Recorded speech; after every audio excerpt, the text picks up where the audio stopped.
Good morning everyone, welcome back. তোমাদের সকলকে স্বাগত জানাই একটা নতুন ব্লগে। আজ হচ্ছে আমাদের ডে 17।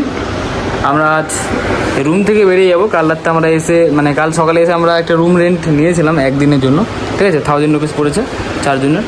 তো সব ব্যাগ প্যাক রেডি হচ্ছে, আমাদেরগুলো নিচে নিয়ে যাওয়া হয়ে গেছে, আমাদেরগুলো নিচে নিয়ে গেছি, গৌতমেরটাই বাকি আছে।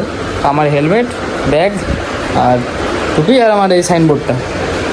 তো কালকে দিল্লি পৌঁছানোর পর আমরা আর কোনো ব্লগিং করিনি, প্রচণ্ড মাথা ব্যথা, গরম ছিল। গরম বলতে পুরো গন্ডগোল হয়ে গেছিলো। আমরা যখন এন্টার করি দিল্লিতে, এত জ্যাম, এত ট্রাফিক, ঠিক আছে। যে যেদিকে পাচ্ছে সাইকেল বাইক ঢুকিয়ে দিচ্ছে, এত অসুবিধা চালাতে।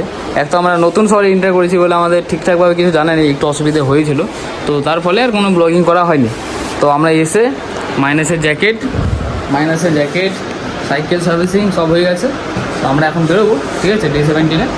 তো ব্যাগ ট্যাগ সবাই হয়ে গেছে, অলমোস্ট ডান। রুমটাও বেশ ভালোই ছিল মোটামুটি, ঠিক আছে। রেটিংটা একটু কম আছে কিন্তু রুমটা বেশ ভালো। তো চলো এগোনো যাক চণ্ডীগড়ের উদ্দেশ্যে। লাদাখ এখান থেকে, লাদাখ কত কিলোমিটার ছিল ভাই? লাদাখ হচ্ছে এখান থেকে 1000 কিলোমিটার, 1020। তো ওখান থেকে আর উমলিংলা আছে, উমলিংলা পাচ্ছি, তার 2 দিন মধ্যে সময় লেগে যাবে। তো আমাদের আর এখনও ট্রিপ বাকি আছে, 15-16 দিনের মতো লেগে যাবে মনে হয়। তো দেখি কত তাড়াতাড়ি কমপ্লিট করতে পারি এই ট্রিপটা, ঠিক আছে। চলো, ব্যাগ প্যাক পুরো রেডি আমাদের। আজকের আউটফিটটা দেখো, আজকে এগুলো পুরো মোটা হয়ে গেছে, আজকে সেট আপটা পুরোপুরি ঠিক আছে, হিলছেও না, ঠিক আছে, একেবারে টাইট হয়ে গেছে একদম ওকে। কিন্তু সঞ্জয়ের সাইকেলটা হয়ে গেছে আবার পাংচার। এর লাগেজ রেডি করেছিল, আবার নামাতে হলো, এখন আবার ঠিক করে বেরোবো। আজকে আমাদের বেরোতে লেট হয়ে গেছে। তো প্রথমে লস্যি নিলাম, 2 নম্বরে। ওখানে ভেজ বিরিয়ানি পাওয়া যায় 40 টাকা করে প্লেট। খেলাম একটা ভেজ বিরিয়ানি, খাওয়ার পরে লস্যি, পেট ঠান্ডা রাখার জন্য। এর আমরা বেরোবো। আজকে বেরোতে অনেকে লেট হয়ে গেলো দিল্লি থেকে। এখন বাজে হচ্ছে 3:30। আমরা বেরিয়ে পড়েছি দিল্লি থেকে। আমরা একটা এক্সপ্রেসের উপরে আছি, ঠিক আছে, দেরাদুন এক্সপ্রেস, উত্তরাখণ্ডের সাইডে যাচ্ছি।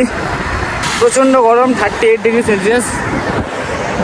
এখন একটু রিল্যাক্স ফিল করছি, কারণ ডাউনহিল করছে বলে হাওয়া লাগছে। তো ভাই সাহেব,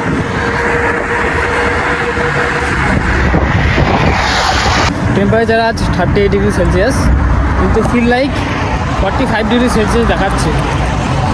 আমরা আরও সাইকেলিং করছি, আমাদের আরও বেশি বেশি হাঁপিয়ে যাচ্ছি, বেশি জল খেতে হচ্ছে, এতটা গরম পরিমাণ। যেই দিন এখানে 40 থেকে 42 ডিগ্রি সেলসিয়াস হবে, সেই দিন তাহলে যদি সাইকেলিং করতাম বা যারা করে তাদের কেমন ফিল লাইক হবে, তাহলে ভাবনার বাইরে। খুব পরিমাণ জল খেতে হবে,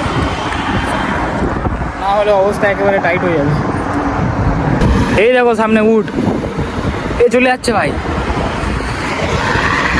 2 জন পেছনে, সামনে 1 জন, এত লম্বা, বাপ রে বাপ, ওরে ভাই। দিল্লি থেকে বেরিয়ে আজকে আমরা নাইট স্টে করছি এক পেট্রোল পাম্পে। আর পেট্রোল পাম্পের পিছনে ভিউটা দেখো কি সুন্দর লাগছে। এই যে সেই পেট্রোল পাম্প। আমরা এখানে এখন আমাদের টেন্টটা লাগাবো। সাইকেল পার্কিং করে দিয়েছি, দাদা কথা বলছে আমাদের খাওয়ার জন্য, এসে দিয়ে যাবে, আমরা এখান থেকে পেড করে দেবো, ঠিক আছে। আমরা নিউ দিল্লি থেকে দুপুর 2টার পরে আমরা রাইড শুরু করি, ঠিক আছে। আমাদের 70 কিলোমিটার কমপ্লিট হয়। তো আমরা আজ আছি একটা পেট্রোল পাম্পে। পেট্রোল পাম্পের পাশে একটা ধাবা আছে, তো এসে আমরা আজকে খাবার নিয়েছি রাত্রে ডিনারের জন্য। রুটি, মিক্স ভেজ, আর ওখানে আছে মটর ডাল, ঠিক আছে। আমরা খেতে বসছিলাম, ফটাফট খেয়ে চলে আসলাম, কারণ প্রচণ্ড হাওয়া শুরু হয়ে গেছে, বৃষ্টি হবে মনে হচ্ছে, উদুম বৃষ্টি, ঠিক আছে। পুরো মেঘ ঝিলকাচ্ছে এখানে। আর টেন্টের ওপরে আমাদের এই ওয়াটার প্রুফের ঢাকাটা আমরা লাগাইনি বলে ফট করে খুব তাড়াতাড়ি খেয়ে দিয়ে চলে এসে লাগালাম। ঠান্ডা লাগাচ্ছে, হয়ে গেছে এটা অলমোস্ট পুরো ডান হয়ে গেছে। আর মনে হচ্ছে যে আজকে বৃষ্টিটা হবে ভালোই, পুরো হাওয়া চলছে। এইমাত্র বৃষ্টিটা হলো, ভালোই মোটামুটি বৃষ্টি হচ্ছে। এখনও মেঘ চমকাচ্ছে, বিদ্যুৎ চমকাচ্ছে। ওই পাশে আছে সঞ্জয়, কমে গেলো বৃষ্টিটা, ভালোই বৃষ্টি হলো।